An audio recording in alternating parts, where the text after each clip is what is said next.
시온적 구속사 설교, 주제 설교, 존재의 집, 제목 하나님의 장막에 거하는 자들, 본문 계시록 7장 15절에서 17절. 그러므로 그들이 하나님의 보좌 앞에 있고 또 그의 성전에서 밤낮 하나님을 섬기매 보좌에 앉으시니가 그들 위에 장막을 치시리니 그들이 다시는 줄이지도 아니하고 목마르지도 아니하고 해나 아무 뜨거운 가운데 상하지도 아니하리니 이는 보좌 가운데에 계신 어린 양이 그들의 목자가 되사 생명수 샘으로 인도하시고 하나님께서 그들의 눈에서 모든 눈물을 씻어 주실 것입니다. 아멘. 여러분, 눈을 감고 상상해 보십시오. 밤입니다. 끝없는 사막, 끝없는 광야, 바람이 우리의 발자국을 삼키고 머리는 길을 지워 버립니다. 우리의 삶이 이와 같지 않습니까? 길을 찾으러 발부덩 치지만 발걸음은 흔적도 없이 사라지고 어디로 가야 할지 알 수 없는 그 광야의 느낌, 바로 오늘 우리가 살아가는 현실입니다. 지금 우리 사회, 현대인의 삶을 보십시오. 끊임없는 경쟁과 성공 압박, 고립감과 외로움, 정체성의 혼란과 정신적 피로감. 틸리는 이렇게 말했습니다. 인간은 자기 존재의 근원을 찾아 방황하는 존재이다. 우리도 각자의 강야 위에서 방황하는 존재입니다. 여러분, 지금 나는 어디에 서 있습니까? 내 삶의 광야 위에 하나님은 계신가요? 잠시 눈을 감고 내 마음의 광야를 상상하며 하나님이 내 옆에 계심을 느껴보십시오. 한 청년이 대도시에서 성공을 쫓았습니다. 외형적으로는 모든 것을 가진 것처럼 보였습니다. 하지만 그 깊은 외로움과 정체성 혼란 속에서 스스로 길을 잃었습니다. 그 청년이 필요로 하는 것, 발견한 것은 무엇이었을까요? 바로 하나님의 장막, 하나님이 마련하신 길과 쉼이었습니다. 오늘 우리도 하나님이 마련하신 장막 속으로 들어와야 합니다. 성경은 이렇게 말합니다. 보좌에 앉으시니가 그들 위에 장막을 치시리니. 여러분, 이 말 속에 숨겨진 의미를 아십니까? 원어 스케노우는 단순히 치다는 의미가 아니라 함께 거하다는 뜻입니다. 하나님께서는 우리 삶의 광야에 이미 집을 마련하시고 우리와 함께 거하시겠다고 약속하신 것입니다. 이 장막은 단순한 천막이 아닙니다. 역사적으로 유대인의 장막은 하나님이 임재하시는 공간을 상징했습니다. 광야 한가운데 하나님은 이미 우리의 임시 거처를 마련하신 것입니다. 하이데거는 인간을 거주하는 존재라고 했습니다. 우리 존재의 의미는 어디서 거주하느냐, 누구와 함께 있느냐에 달려 있습니다. 마리옹은 이 장막을 포화된 현상으로 설명합니다. 하나님이 우리의 삶 속에 직접 임재하시는 사건, 그것이 바로 장막입니다. 혹시 우리는 스스로 집을 지으려 하지 않나요? 세상의 안전을 추구하며 스스로 의지하려 하진 않았나요? 하지만 광야의 하나님이 치신 장막 안에서는 우리가 숨쉬고 쉴 수 있는 안전지대가 있습니다. 현재 도시인의 삶은 쉼없이 경쟁합니다. 우리는 잠시 멈추고 하나님 장막 안으로 들어가야 합니다. 오늘 하루 하나님 안에서 안전함과 쉼을 느낄 수 있는 시간을 가져보십시오. 짧게라도 10분 주변 소음에서 떨어져서 하나님이 함께 하심을 느끼는 순간을 마련해 보십시오. 장막 안 우리는 숨쉬고 평안을 누립니다. 본문은 또 이렇게 말합니다. 보좌 가운데 계신 어린 양이 그들의 목자가 되사 어린 양이 우리를 인도합니다. 폭풍 속 혼돈 속에서도 우리는 길을 잃지 않습니다. 문제는 이 질문입니다. 지금 나는 누구를 따라가고 있는가? 세상의 기준을 따라가고 있진 않습니까? 아니면 어린 양 예수 그리스도의 인도를 따라가고 있습니까? 십자가의 어린 양은 구원과 인도의 상징입니다. 칼바르트는 십자가가 단순한 심판이 아니라 구원의 계시라고 말했습니다. 틸리는 목자가 존재의 근원으로 인간을 길로 인도한다고 했습니다. 레비나스는 우리 삶의 외로움과 고독 속에서도 하나님이 함께 하심을 강조했습니다. 영화 파이를 떠올려 보십시오. 태평양 한가운데 끝없이 흔들리는 바다 위에 한 소년이 있습니다. 그의 이름은 파이입니다. 배는 난파되었고 그 작은 구명보트 위에 홀로 남겨졌습니다. 그런데 문제는 단 하나가 아닙니다. 그 보트 위에는 거대한 벵골 호랑이 한 마리가 함께 있습니다.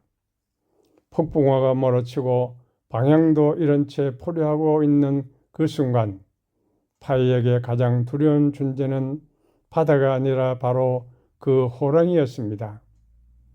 처음에 그 호랑이는 위로가 아니라 공포였습니다. 언제든 자신을 죽일 수 있는 존재였기 때문입니다. 그러나 시간이 지나면서 파이는 깨닫습니다. 도망칠 수 없다면 이해하고 함께 살아가는 법을 배워야 한다는 것을. 그는 호랑이를 관찰하고 거리를 유지하고 질서를 세우기 시작합니다. 그리고 이상한 일이 일어납니다. 그 호랑이 때문에 파이는 포기할 수 없게 됩니다. 절망에 빠져 무너질 수 없게 됩니다. 계속 깨어 있어야 했고 계속 살아나야 했습니다. 사랑하는 여러분, 그 호랑이는 파이에게 평안을 준 존재가 아닙니다. 오히려 그를 긴장시키고 두렵게 하고 몰아붙이는 존재였습니다. 그런데 역설이 있습니다. 그 두려움이 그를 살게 만들었습니다. 그 호랑이는 그를 무너지지 않게 만든 존재였습니다. 우리 인생에도 그런 순간이 있습니다. 문제, 고난, 불안, 두려움, 이것들이 마치 그 호랑이처럼 우리 곁에 있습니다. 그래서 우리는 묻습니다. 이 불안이 나를 살게 하는 것인가? 하지만 성경은 우리에게 더 깊은 진리를 말합니다. 그 호랑이는 파이를 살아남게 했지만 주님은 우리를 살아가게 하십니다. 그 호랑이는 긴장을 주었지만 주님은 우리에게 평안을 주십니다. 그 호랑이는 두려움 속에서 버티게 했지만 주님은 사랑 안에서 살게 하십니다. 지금 여러분의 인생에도 폭풍 속의 바다와 같은 상황이 있을 수 있습니다. 그리고 여러분 곁에도 두려움이란 호랑이가 있을 수 있습니다. 그러나 기억하십시오. 우리를 붙들고 있는 것은 두려움이 아니라 주님이십니다. 주님은 우리를 편안하게 만들어 주실 수 있는 분입니다. 그래서 우리는 두려움을 의지하는 사람이 아니라 주님을 신뢰하는 사람으로 살아야 합니다.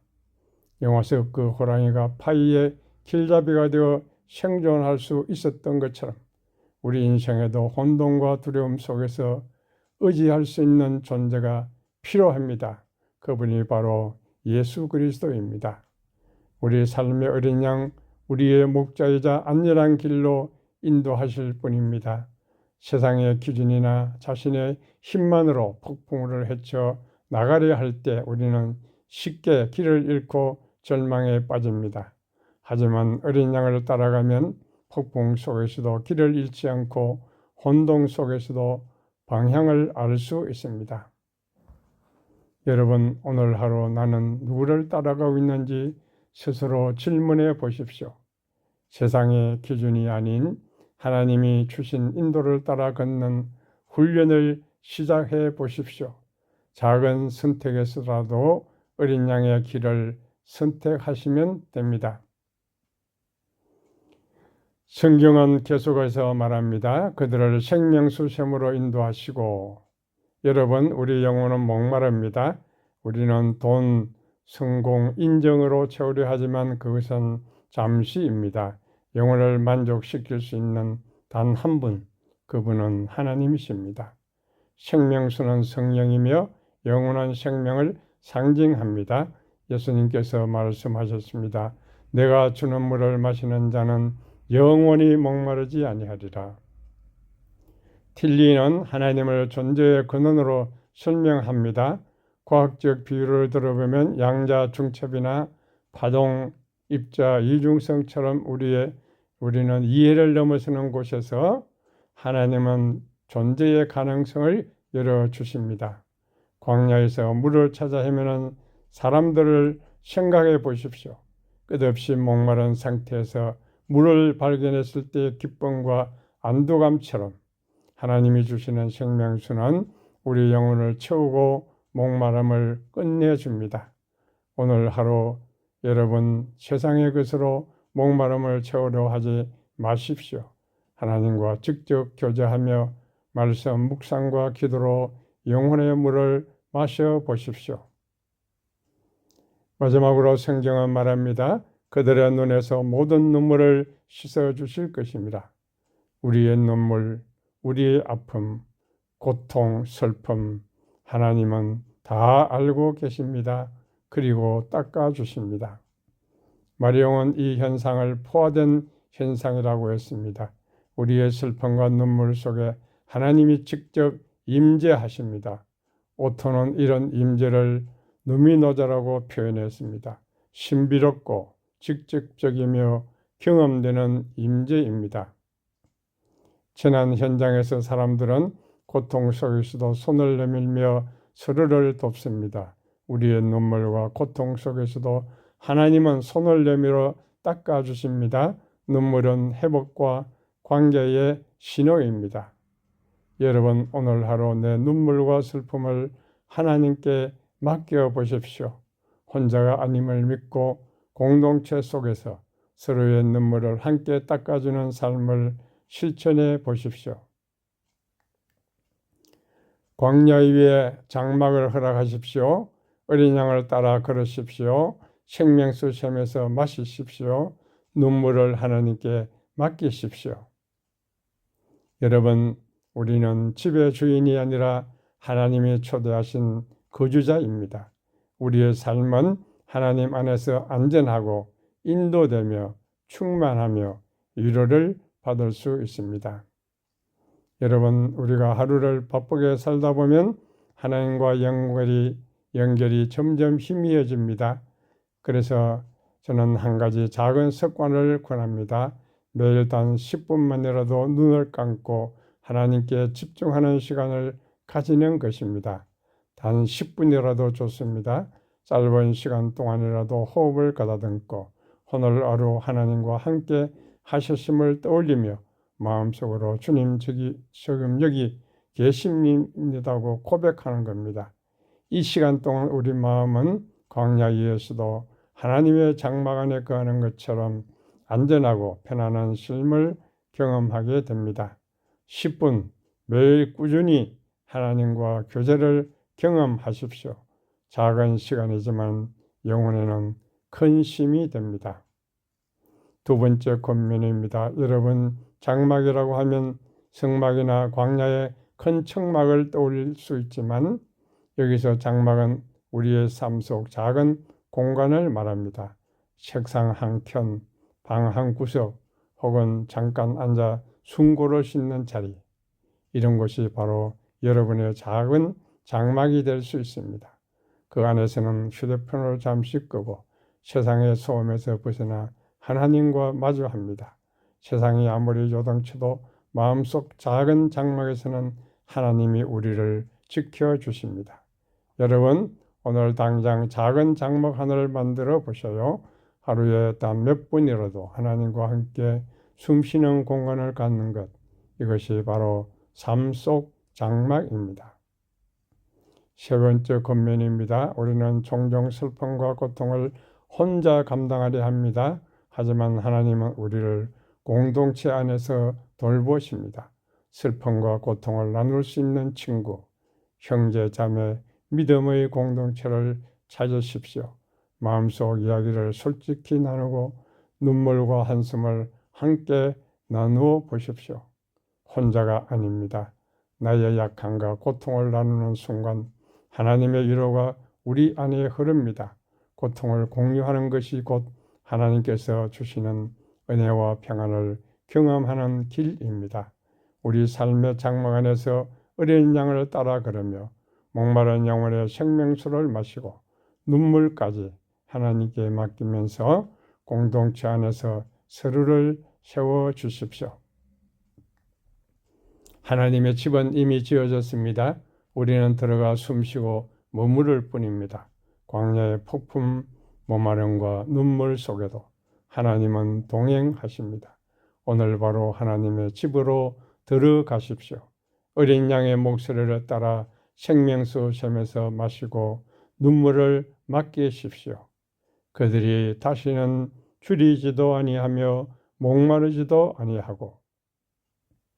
기도드리겠습니다. 주님, 광야의 우리 위에 장막을 치소서.